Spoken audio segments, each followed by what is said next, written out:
Netcasts you love. From people you trust. This is TWiT. Audio bandwidth for the Daily GizWiz is provided by Winamp. Subscribe to the Daily GizWiz and all your favorite podcasts with the ultimate media player. Download it for free at winamp.com. Video bandwidth for the Daily GizWiz is provided by CacheFly at CacheFly.com. It's time for the Daily GizWiz with Matt's maddest writer, Dick DeBartolo. This is episode 1225 for Friday, November 19th, 2010, The CueCat.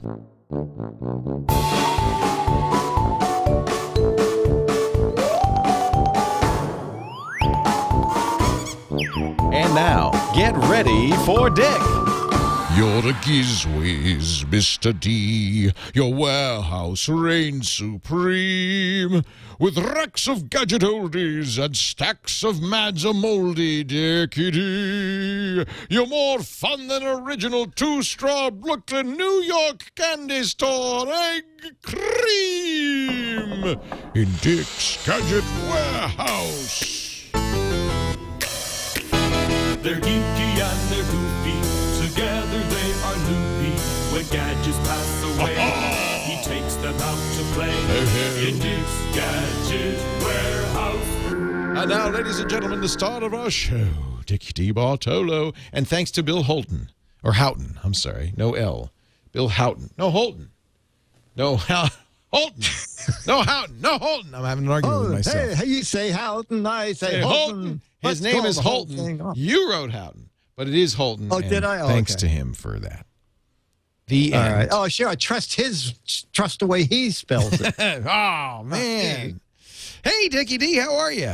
I'm good, sir, and you? Very well. I'm enjoying life here in the beautiful Petaluma as you head into winter and we head into the beautiful summer of our years. It's warm. The best time of year in California is usually September and October. We're having a little heat wave here in November, too.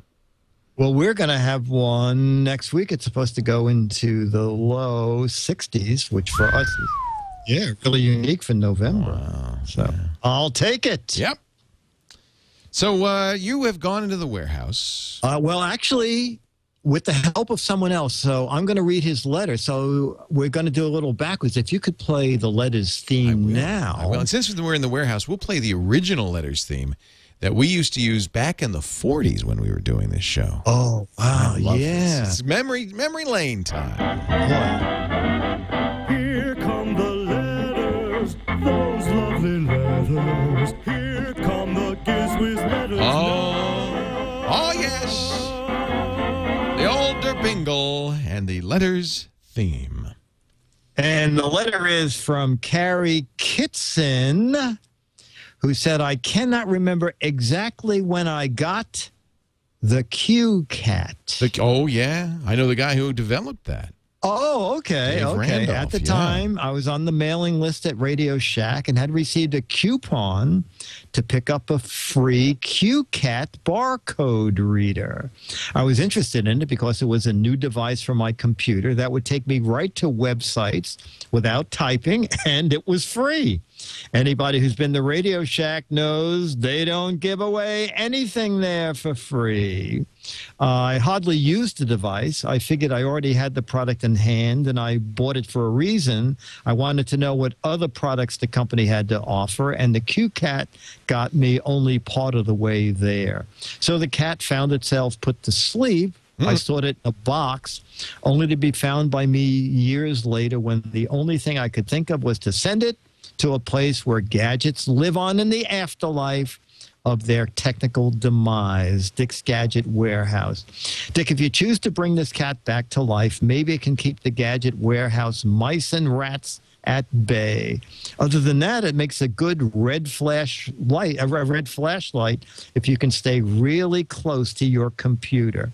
And I really wanted to see what a CueCat was. I tried to get one, and I couldn't. Did you have one, Leo? Oh, yeah, many years ago, sure. Okay, It was the a clever CueCat- idea, but it wasn't that useful as it was. You get them at Radio Shack, and magazines would put barcodes in the magazine, but it was hackable, and that was what was cool about it. Yes, and there are still a lot, in doing a little bit of research, there are still a lot of websites that tell you how to hack your CueCat. Basically, when you got the special Radio Shack catalog, some of the items, I was a little disappointed that the CueCat commands were not all over the Radio Shack catalog, but some of them had the little CueCat logo and then a barcode.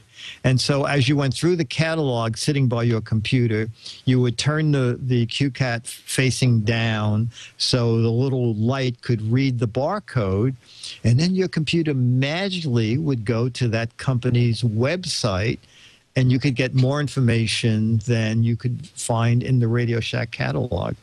And they were free. Actually, it's quite a bit of engineering to be given away for free. I was sort of surprised that they were so big. And I think that they wanted to charge probably the publishers, right? Oh, I see. Yeah, that could be. But they needed to get an installed base of people who had it before it made any sense to do anything with it. Absolutely. And also, I think at the very end, Radio Shack did charge for catalogs. But you could get the money off anything you bought. So I would go in and buy something for $5, and they would, end up taking off $2.50 that I would pay for the catalog. You ended up with a free Radio Shack catalog as long as you bought something, and it piggybacked off your keyboard, so it came with a double connection. That's right, because this is pre-USB days. Exactly. So you plug this in where your keyboard went, then that powered the CueCat, and then it had another little device on the end of that where you then plugged in your keyboard. So I will put the CueCat, and I told him, I said, Carrie, if it's really small, I'll put it on a shelf in the warehouse. There you go. So now I have my own CueCat. And of course, now anybody with a smartphone has a barcode reader right in the smartphone. You don't need any additional hardware. And then we are seeing, oddly enough, I thought the whole idea of putting barcodes in a magazine was crazy anyway. I mean, come on. You could type TWiT.tv faster than you can scan it and, have it open the browser, blah, blah, blah. But now with these QR codes, you see these square QR codes everywhere, especially for like Android apps and stuff. And so it's not a big deal. You just point it out there and scan it in. Last time I was on the subway in New York City, I even saw barcodes on some of the ads. They are. The bus shelters have them on ads. So maybe it's back. Maybe it was an idea just time hasn't come yet. Yeah. Well, it's come now because we've talked about it. The CueCat. Now, do you want me to play another letters jingle, or do you want me to just kind of... no. You know why? Because I wanted to talk about another listener who did something so nice for me. And since you had Ozzy in the studio today... We do. My little dog is right here, yeah. Yeah. Becky, G-E-H-R-I-S-C-H. G-E-H-R-I-S-C-H. Garish, yeah. Garish. I was going to say garish, but it sounds bad somehow. Yeah. Anyway, Becky Garish. this just showed up in the mail. Hello, Becky. Are so amazing. Yes, they are. Sent me she made a painting of Fairway. Oh, she painted that? Painted Becky, you're very talented. That's gorgeous. Yeah.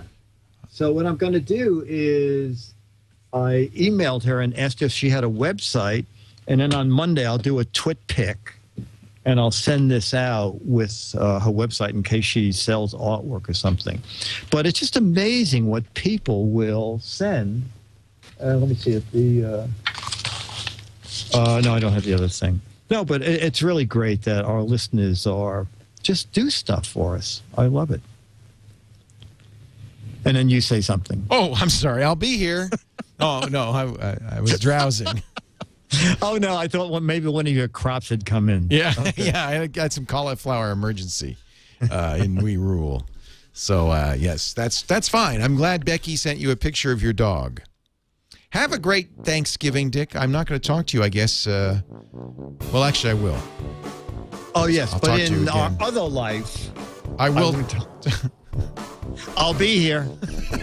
Time. It's so confusing. DAIL. Why? It's the Daily Giz Wiz. It's the Daily Giz Wiz. It's the Daily Giz Wiz. It makes its own gravy.